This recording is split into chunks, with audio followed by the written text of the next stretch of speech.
कोई शब्द नहीं है, ओम शब्द ब्रह्म है।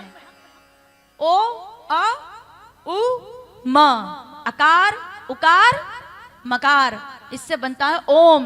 वाइब्रेशन, आपके अंदर एक प्रकार की सक्रियता जो आपको सक्रिय करने का काम करता है। आप कोई मंत्र आपको नहीं याद है ना माताओं, मैं आपको सीधा मंत्र आज यहाँ से प्रदान कर रही हूँ। कोई मंत्र नहीं आता आपको, हम नहीं बोल सकते लंबा मंत्र, कृष्णाय वासुदेवाय 4 बार अटकेंगे, पढ़ के बोलेंगे तो भूल जाएंगे। तार कैसे जोड़ेंगे फिर सीधा डायरेक्ट कनेक्शन, कोई बात नहीं।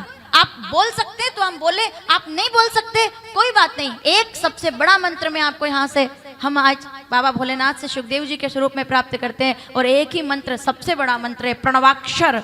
उससे बड़ा और कोई मंत्र, उसके बिना हर मंत्र अधूरा है, और वो एक ही है, अ उ और म, यानी कि सृजन, संचालन और विनाश की प्रकृति जिस 3 शब्दों में, 3 अक्षरों में है, उन 3 अक्षरों ने जिस शब्द का निर्माण किया उसे ओम कहा जाता है।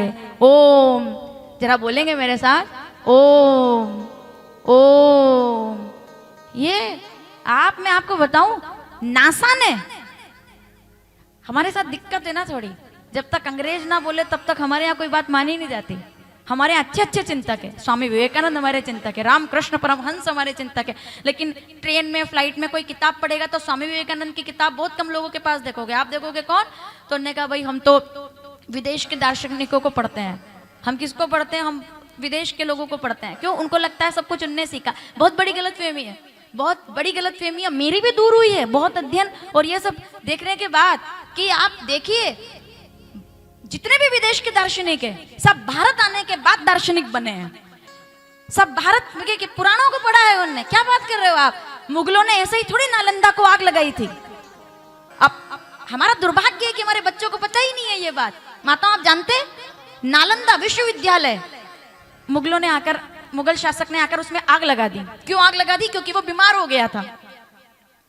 नालंदा विश्वविद्यालय के अंदर हजारों संस्कृत के विद्वान, केवल भारत के नहीं विदेशों को भी आकर के शिक्षा लेते थे, संस्कृत पढ़ते थे, पुराण पढ़ते थे, वेद पढ़ते थे, क्योंकि उनको चिकित्सा से लेकर के तो विज्ञान तक की हर बात उसके अंदर मिलती थी। तो वो नालंदा के विश्वविद्यालय में आकर, आपने सुना होगा, वो उसके अंदर पढ़ाई करते थे। अपने बच्चों को जाकर बताइएगा, उनसे पूछना कि उनके विद्यालय में क्या उनको पढ़ाया जाता है, क्या उनको ये बताया गया कि क्या है नालंदा की सच्चाई। तो नालंदा विश्वविद्यालय जब अपने चरम पर था, लोग दूर दूर से आकर वहां शिक्षा लेते थे, तो उस समय कहते हैं कि जब खिलजी आया भारत के अंदर और उस क्षेत्र में वो था, तो बीमार हो गया। वो बीमार हो गया तो उसके सैनिक सेनापति सब डॉक्टरों को ढूंढने निकले, वैद्यों को ढूंढने निकले, क्योंकि वो भारत में थे। अब कोई ठीक ठाक तरह से उनका कोई, उनके यहाँ जैसे कहा जाता है इलाज करने वालों को हकीम, कोई हकीम उसका इलाज अच्छे से अच्छा हकीम, वेल ग्रेजुएट इलाज नहीं कर, बोले अब तो कुछ हो ही नहीं सकता, अब तो आप नहीं बच सकते। तो उन्होंने कहा कि भाई, एक सेनापति ने कहा कि मुझे ऐसी उड़ती उड़ती खबर आई है कि नालंदा विश्वविद्यालय में राहुल भट्ट नाम का एक आचार्य है, वो चिकित्सक है, राहुल भट्ट, आचार्य राहुल भट्ट को बुलवाया जाए, वो आपका इलाज कर देंगे। उसने कहा जीना तो है ही, मरने वाला कहाँ पूछता है कि कौन डॉक्टर है, क्या जात है, क्या समाज है, क्या उसने, मरने वाला तो केवल जीवन चाहता है, ठीक है। तो उसने कहा कि चलो ठीक है बुलवाओ, फिर देखते हैं। आचार्य राहुल भट्ट आए, क्योंकि हम तो अब इसको हम किस रूप में देखते हैं वो अलग बात है। या तो हम इसको अपनी कमजोरी कह सकते हैं या ताकत, के सनातनियों के अंदर दया बहुत ज्यादा होती है, बहुत दया। हम सोच ही नहीं सकते, मतलब एक चींटी को मारना भी हम नहीं सोच सकते। सामने वाला चाहे कितना ही वो तो खराब हो, हम नहीं मार सकते उसको। अभी एक बहुत अच्छी मूवी आई है, आप लोगों ने शायद, मैं तो कहती हूँ चाहे तो देख भी लो। अभी उसके अंदर स्टार्टिंग के 10 मिनट देखिएगा आप, गदर 2 आई है अभी, जिन्हें अगर नहीं भी देखियो अच्छा है देखना और अपने बच्चों को दिखाना।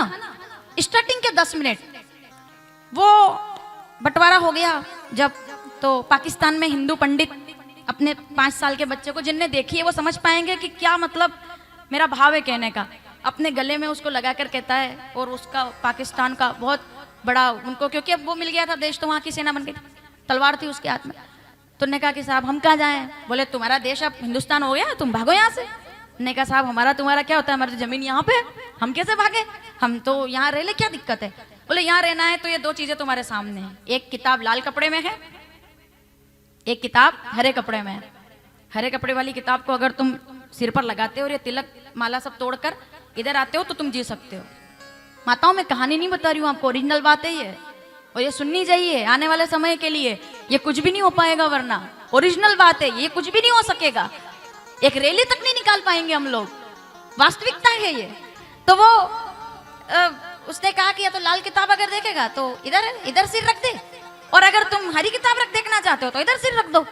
तो वो जो सीन है उसका, वो अपने 5 साल के थर थर कांपता हुआ, तिलक लगाओ उसको, वैष्णव तिलक, और थर थर कांपता जनेऊ, और वो पंडित ने अपनी गर्दन लाल किताब के ऊपर रख करके गीता में अपना समर्पण कर दिया।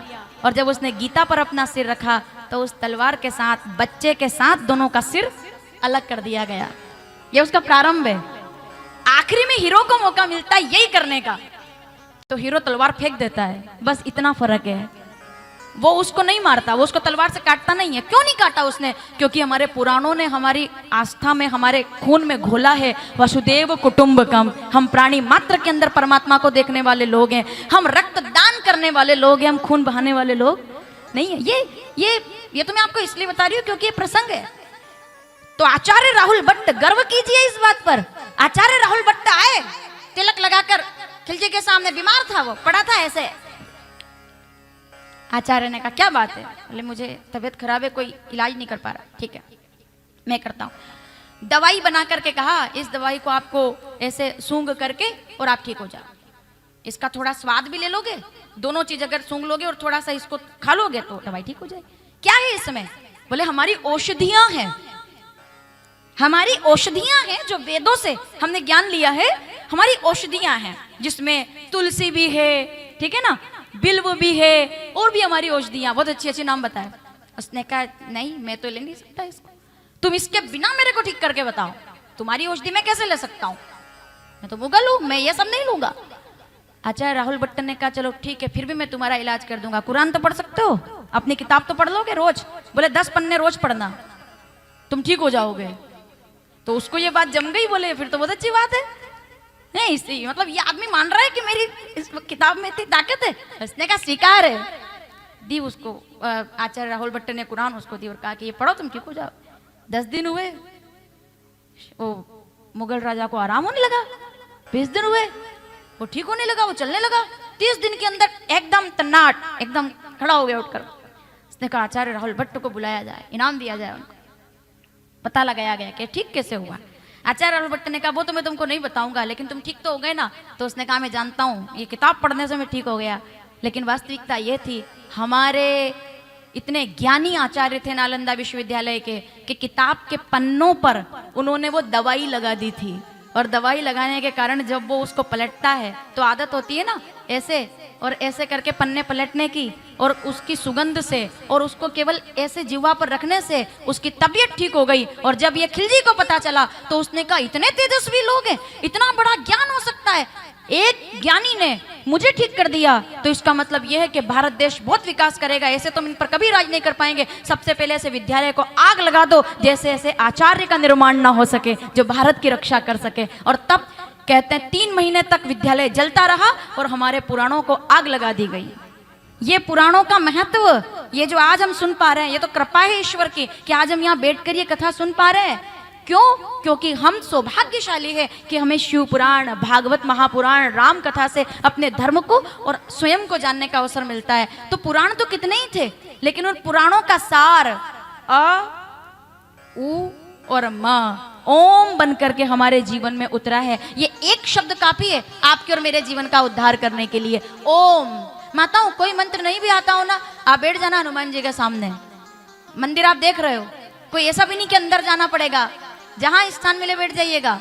आप वटवृक्ष की छाया में बैठ जाइएगा, शिवधाम में बैठ जाइएगा, गणेश जी का मंदिर आज अपन गए थे, महाआरती करने के लिए चलेंगे, वहां आप बैठ जाइएगा। आप जहां, मैं कहती हूँ आप यहाँ भी बैठे हो ना, ओम ओम ओम, ये आपको ऊर्जान्वित करने का काम करता है। ऐसा ओम जो जीवन का उद्धार। बाबा गोस्वामी जी ने तो लिखा है कि धन्य है वो लोग जो इस कथा को, शिव जी के नाम को अपने जीवन में उतार लेते हैं। सौभाग्यशाली कौन? जिन्होंने इस कथा को अपने जीवन में उतारा है। और हम तो केवल एक ही प्रार्थना करते हैं ईश्वर से कि कृपा हम पर बनी रहे। ईश्वर हम पर यह कृपा करता रहे कि हम तीर्थों में आए और ऐसे जीवन का आनंद लेते रहे। यही जीवन है।